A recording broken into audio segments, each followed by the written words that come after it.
தமிழக காங்கிரஸ் கமிட்டி தலைவர் செல்வ பெருந்தகை அதாவது தேர்தலுக்கு முன்னாடி சில நாட்களுக்கு முன்னாடி தனது வீட்டில் வருமான வரித்துறை சோதனை செஞ்சு தன்னோட அரசியல் பிரச்சாரத்திற்கு தடையா இருந்துச்சு அப்படின்னு சொல்லிட்டு ஒரு குற்றச்சாட்டை முன் வச்சிருந்தாரு. இந்த நிலையில தனக்கு ஆதரவா பரப்புரையில ஈடுபட்ட திமுக பிரமுகர் படப்பை மனோகரன் வீட்டுல வருமான வரித்துறையினர் சோதனையில ஈடுபட்டதா கூறி ஒரு வீடியோ ஆதாரத்தை வெளியிட்டிருக்கிறாரு.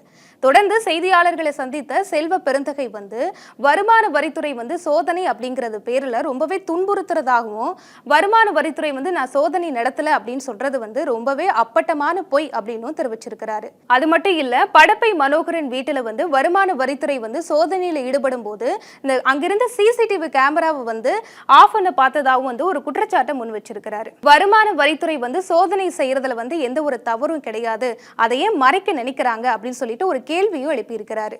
தொடர்ந்து பேசிய செல்வ பெருந்தகை தமிழ்நாடு முதலமைச்சர் மு க ஸ்டாலின் தான் திரும்பவும் ஆட்சி அமைக்கணும்னு சொல்லிட்டு மக்கள் விரும்புறாங்க. அதே போல மே 4ஆம் தேதி வாக்குப்பதிவானது எண்ணப்பட்டு பெரும்பான்மையான வாக்கு வித்தியாசத்துல திமுக கூட்டணி வேட்பாளர்கள் தான் வின் பண்ணுவாங்க அப்படின்னு சொல்லிட்டு நம்பிக்கை தெரிவிச்சிருக்கிறாரு. இந்த அதிகாரிகள்லாம் யாரு? காவல்துறையா அங்க நிக்குது அப்படிங்க. நான் நேரடியா உன்னை குத்தல, சைட்ல தான் குத்தன, பின்னாடி குத்தனன்னு சொல்லலாமா?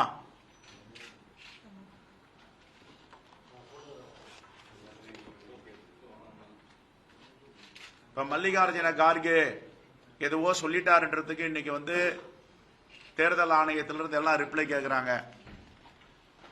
அவர் என்ன சொன்னாரு? ஜனநாயக நாட்டில் ஒரு பக்கம் டெரரிசம், இன்னொரு பக்கம் அதிகாரிகளை வச்சு மிரட்டுறது, இதுக்கு பேரும் டெரரிசம் தான் சொன்னார். என்ன சொன்னார் அவர் அன்னைக்கு? இப்ப இதுக்கு பேர் என்ன? இதுக்கு பேர் என்ன சொல்லுங்க? இவங்கெல்லாம் தாங்குவாங்களா? ஒரு கிராமத்தில் இருக்க மக்கள், வயசானவங்க எல்லாம் சோதனைன்ற பேர்ல வீட்டில் போயிட்டு இப்படி அட்டூழியம் பண்ணீங்கலாம், இவங்கெல்லாம் தாங்குவாங்களா?